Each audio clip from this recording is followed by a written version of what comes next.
It's important for a non-Indigenous carer to actually be engaged and involved in Aboriginal culture for a young person. As their role model, as their carer, as their leader, if you don't have an interest in it, then your child won't. Our children learn by leadership. So the best way to teach your child to be engaged in their culture is to actually be involved yourself. It's part of who they are. You can't kind of describe culture in a way, but it would be like living without a leg. You're not whole. So it's important that you also, get involved and learn with that child and teach them on that journey. For an Aboriginal child or a Torres Strait Islander child, for Aboriginal people as a whole, our land is our heritage, and loss of the land has disconnected so many Aboriginal people from their spiritual links, cultural heritage and identity. So returning to country is like going home and feeling that connection.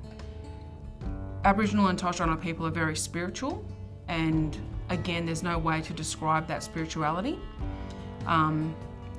but it's part of them, it's part of who they are. So the second they set foot back on country, it's that sense that their spirit is back home. So there's nothing special that needs to be done. There are kind of protocols that a non-Indigenous person has to follow. We don't enter another person's country unless we're first invited by our traditional owner. So that would be the first thing that a non-Indigenous person would have to do, is to kind of get permission to return. That's done through elders, through lands councils, all that kind of avenues. And the child as a traditional owner doesn't need that permission. But it's good to be able to teach that practice and that protocol to the young person in their care. There's also a great resource through the ACT, Aboriginal and Torres Strait Islander elected body, which is protocols for working with Aboriginal and Torres Strait Islander people, and that is outlined in all of that. It's an online resource that they can look through and read, just on kind of respect and proper processes and protocols when going to another person's country and, interacting with Aboriginal and Torres Strait Islander people. It's common now, primarily because of stolen generation, that there is usually more than one tribal group, which is okay. You have to learn all of them. There's not one that kind of prioritises over another, but it's more of an awareness. And as an Aboriginal or Torres Strait Islander person, they will feel which one they're more connected to or drawn to. But even young children will be led by spirit, by their ancestors. And I know for non-Indigenous people, that sounds really weird and really foreign, but that's the way that Aboriginal culture kind of works. And so I guess my word of advice would be to just follow their leadership. Don't try and edge them in a certain direction or to a certain group or a certain way. They will be led by their spirit, by their totems, by their spirit animals, by their ancestors, and also by the Aboriginal and Torres Strait Islander community, wherever they may live, whether it's ACT, whether it's New South Wales. The community will help to be able to encourage that culture as well. So as a carer, I guess it's your responsibility to make sure that you're involved in those activities and connected with that community. So in the ACT, we have a few groups. So you can go and run some great young people's programs, as do Woononga. There's also, our child and family centres across the ACT. They have Koori Kids groups. We've got Koori Preschool, which is a great access point for three and up. There are a lot of Aboriginal and Torres Strait Islander programs for kids of all ages across the ACT. Again, I guess it's just a matter of linking in with them and I'm here at Act Together and Bernardo's, we're also, going to be that kind of conduit to be able to link non-Indigenous carers to Aboriginal and Torres Strait Islander community and programs. Over 30% of kids in care are actually Aboriginal and Torres Strait Islander descendants, so the chances of a foster family taking on an Aboriginal or Torres Strait Islander child is pretty high here in the ACT. Aboriginal and Torres Strait Islander children are just the same as any other child. You treat them no differently, and I guess they add more value with the aspect of their Aboriginal and Torres Strait Islander heritage. So the Aboriginal and Torres Strait Islander placement principle is with the ultimate goal to stay with family. So there is a hierarchy and a process to ensure that Aboriginal and Torres Strait Islander children stay within their family where possible. So initially it's restoration with their parents, if not it's with the family. Then we move through to kinship. Kinship for Aboriginal and Torres Strait Islander people also includes extended family and can extend further to community. Then under that we have, try to keep them connected through community placements, and to go to foster care or a non-Indigenous carer is the absolute last resort. That's for their cultural identity, for their, mental health and well-being. That's why that principle is in place. An Aboriginal or Torres Strait Islander child can stay long-term with a non-Indigenous carer, as long as, that carer fosters the culture, fosters the identity and remains connected to fulfil that child's needs. So for an Aboriginal and Torres Strait Islander child, the need to be connected is a part of them, in addition to all the other needs.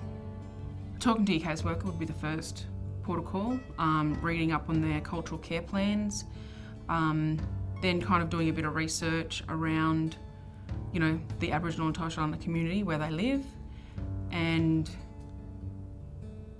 broadening their knowledge of Aboriginal and Torres Strait Islander culture as well.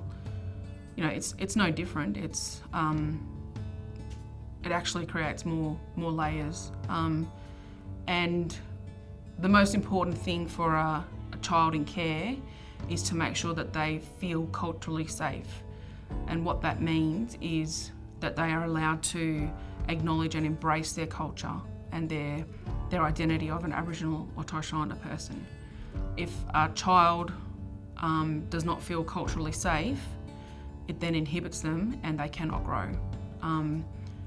Physically, spiritually, mentally, it creates barriers. In today's world, we're still experiencing stolen generation, we're still experiencing racism, and that has domino effects. So, if a child is Aboriginal or Torres Strait Islander descendant, but the parents may not want to or choose not to identify, it's still important for that child to understand and acknowledge that cultural identity. The parents more than likely will have their own reasons as to why they don't. And we still, in today's day and age, still have people that choose not to identify for the repercussions of it. That doesn't mean that you as a foster carer can choose not to. You don't have that choice. You can't challenge that Aboriginal or Torres Strait Islander identity or confirmation. So it's important for you to make sure that you foster that culture and continue to teach and encourage that child to learn. And then when they're older, they can then, just like their parents have, make their own decisions as to whether they choose to identify or not identify. It's a problem that, comes across a lot, and it's, like I said, it's because of racism, it's because of, being treated differently, it's because of the repercussions. There's also different layers of trauma that come with that. And so, sometimes it is too hard for parents to identify But that doesn't mean that that's the path or the choice for the child. And they need to learn and understand that culture so that when they're older, they can make, a choice for themselves. A great way to learn about culture is to get involved yourself. The best way that you can help a child in your care is to actually learn it yourself. If the family are disengaged, then you then become the teacher, and essentially they're elder to learn their culture. The best way to do that is through the cultural care plans, which Act Together and Barnardo's do and do very well. And also there's heaps of resources online that can be accessed. So in the ACT we have some key services. Googangul Youth Aboriginal Corporation, which is located over in Waniassa. They're a great port of call, and our Aboriginal Medical Service, which is Woonunga Nimdija.